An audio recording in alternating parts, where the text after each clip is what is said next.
Eh bien ce matin, je me suis dit que j'allais prendre un petit peu de temps avant de commencer mes séances pour te parler d'un sujet qui est hyper important et qui nous concerne toutes et tous, c'est ce qu'on appelle le projet-sens. Qu'est-ce que le projet-sens? Eh bien c'est quelque chose qui va nous influencer toute notre vie, tout simplement parce que c'est comme si c'était un programme inconscient qui se met en place avant notre conception. Mais de quoi parle-t-il? Eh bien en fait le projet-sens c'est qu'est-ce que les parents envisageaient de l'enfant, pour l'enfant, qu'ils souhaitent avoir. C'est-à-dire que vous pouvez très bien avoir des parents qui veulent avoir un enfant tout simplement pour fonder une famille, être heureux, se réaliser eux-mêmes à travers les enfants, etc. Vous pouvez avoir des gens qui ont envie d'avoir des enfants tout simplement parce qu'il faut faire comme les autres. Hein. Voilà, il y a l'entourage qui a des enfants, donc nous aussi on doit avoir des enfants, il faut faire comme les autres. Vous avez des gens qui veulent avoir un ou des enfants tout simplement parce que ils ont une entreprise familiale qui existe depuis plusieurs générations, et puis il faudrait qu'on ait au moins un fils, ou de préférence un fils évidemment, et pourquoi pas une fille, mais pour reprendre l'entreprise familiale. Vous avez des gens qui veulent avoir un ou des enfants tout simplement aussi parce que un des deux est dans la fonction publique, il doit être muté parce que de par ses fonctions il n'a pas le choix que de voyager à travers la France ou la planète, et donc si jamais il devient papa, eh bien il peut rester là où il est, et ça arrange tout le monde, ça arrange la famille, ça arrange le fait qu'on peut rester géographiquement au même endroit. Bref, il y a tout un tas de projets-sens possibles et imaginables, évidemment, puisque ça concerne que les parents, puisque c'est quel était leur souhait pour leur enfant. Et puis vous avez aussi des parents qui n'ont pas de projet-sens. Ça arrive les fois où en fait l'enfant arrive un peu comme un cheveu sur la soupe, et donc ce n'était pas prévu d'avoir un enfant.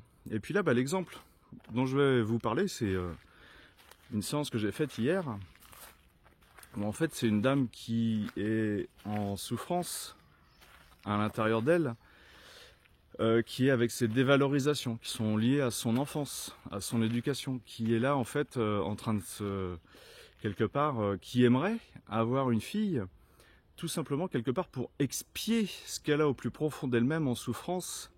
Et pour elle, avoir une fille, eh bien ça va être un moyen pour elle de se réaliser elle-même à travers son enfant. C'est-à-dire qu'elle va elle-même se projeter à travers la vie de son enfant. C'est ça son intention, c'est ça son projet-sens.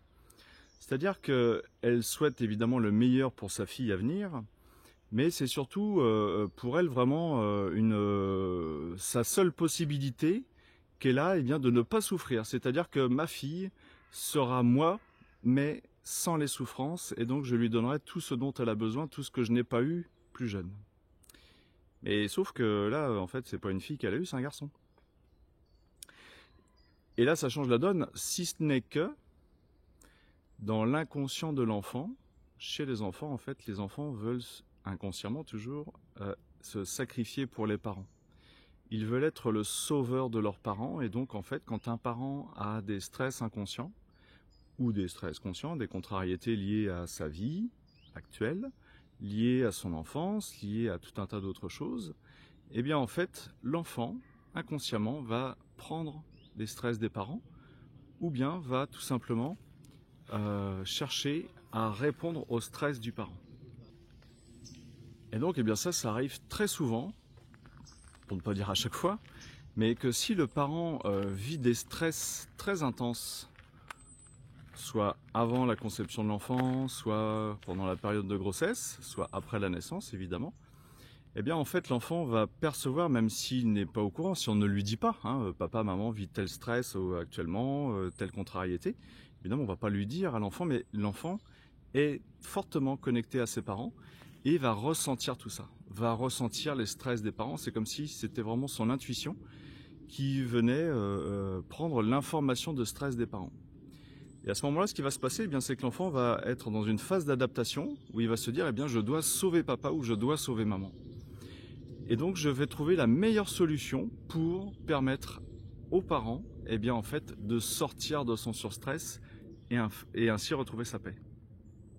Alors en fait, ça peut aller très loin puisque un enfant peut très bien somatiser, c'est-à-dire avoir une pathologie qui sera la résultante du stress du parent. Donc ça peut vraiment aller très loin. Vous avez des enfants qui peuvent avoir une tumeur au cerveau, qui peuvent avoir une leucémie. Eh bien en fait, ils sont tout simplement en train de faire un beau copier-coller avec le stress du parent, sauf que c'est eux les enfants, c'est lui l'enfant, qui en fait va faire la pathologie à la place du parent, pour le sauver. Donc ça peut aller très loin. Là, je vais vous donner un exemple, c'est un jour une maman qui est enceinte et puis qui se retrouve coincée dans un ascenseur, menacée par son voisin qui est un peu fou, avec une lame de couteau sous la gorge, et il la menace de la tuer. Heureusement, il y a un autre voisin qui intervient, et qui va la libérer de son agresseur. Donc tout se finit bien pour maman qui est enceinte, elle peut prendre l'ascenseur, son agresseur est mis en prison, tout va bien, elle ne le reverra plus, elle ne se fera plus agresser. Maman accouche, et en fait elle donne vie à un petit garçon qui est intenable. C'est-à-dire que c'est un petit garçon, c'est comme si il cherchait en permanence à fuir. Quand il est chez lui dans la maison, il va monter sur le canapé, il va monter sur les meubles. Et en fait, les parents sont presque obligés de l'enfermer à clé dans sa chambre pour ne pas qu'il court un grave danger en montant n'importe où dans la maison. Et bien en fait, l'enfant traduit par son comportement le surstress qu'a vécu maman, c'est-à-dire j'ai eu une énorme peur de mourir, première chose, mais c'est surtout j'aurais aimé, je n'ai pas pu me dégager, me libérer de mon agresseur. J'aurais voulu fuir. Et bien en fait, ce petit garçon est en permanence, de manière inconsciente, c'est pas lui qui le contrôle, il est en permanence en train d'essayer de fuir quelque chose, et ça se traduit par ce comportement-là. Donc c'est très compliqué sur un plan social, parce qu'à l'école, même s'il a un éducateur spécialisé, pour l'éducateur spécialisé, c'est pas simple de le faire tenir en place, dans une salle de classe évidemment, le gamin il peut pas rester assis des heures comme ça toute la journée. Bref, voilà le genre d'incidence que ça peut avoir. Et donc le projet Sens, eh bien, évidemment, c'est quelque chose de complètement différent, puisque ce dont je vous parlais au départ, c'est quelle était l'intention qu'avaient les parents par rapport à l'enfant. Mais donc, pour les enfants qui, quelque part, naissent comme un cheveu sur la soupe, c'est-à-dire qu'ils arrivent comme ça, comme un cheveu sur la soupe, et bien en fait, il ne va pas y avoir de projet Sens. Et donc, ce qu'on va faire, en fait, en constellation familiale et systémique, c'est qu'on va créer un projet Sens. Parce qu'une personne qui n'a pas de projet Sens, eh bien, tout simplement, pourra se sentir avec une très forte lassitude dans sa vie, pour avoir d'énormes difficultés à faire des choix dans sa vie, et il y a d'autres incidences aussi, c'est tout simplement qu'est-ce que je fais là sur Terre, à quoi je sers, à quoi ça sert que je reste en vie, puisqu'en fait, je ne réponds à aucune demande, je ne réponds à aucun souhait.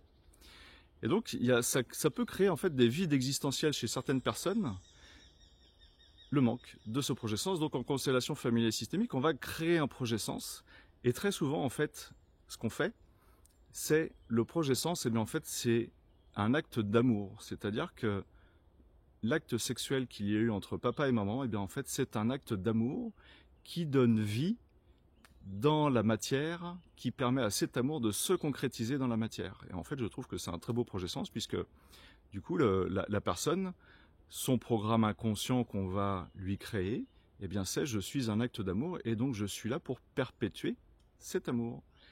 Et je trouve ça vraiment superbe. Donc, tout ça pour vous dire que quel que soit le projet Sens, quels que soient les stress qu'ont pu vivre les parents avant, pendant la grossesse et après, eh bien les enfants qui vont faire éponge avec certains stress des parents, eh bien on peut déprogrammer tout ça, on peut changer les programmes inconscients que vont avoir les enfants, de manière à retrouver une certaine paix, une certaine harmonie dans leur vie, et de pouvoir avancer dans la vie.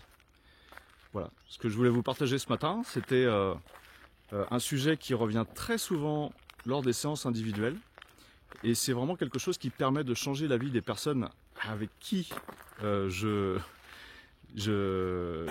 réalise ces séances, parce que en fait, d'un marasme, d'un vide affectif, d'un vide de vie, eh bien la personne va pouvoir rebondir sur une certaine dynamique qui lui appartient, et la lumière fut une certaine dynamique qui lui appartient, et ainsi de pouvoir vraiment beaucoup plus se réaliser dans sa vie, que ce soit dans sa vie personnelle évidemment, dans sa vie professionnelle, dans sa vie sentimentale.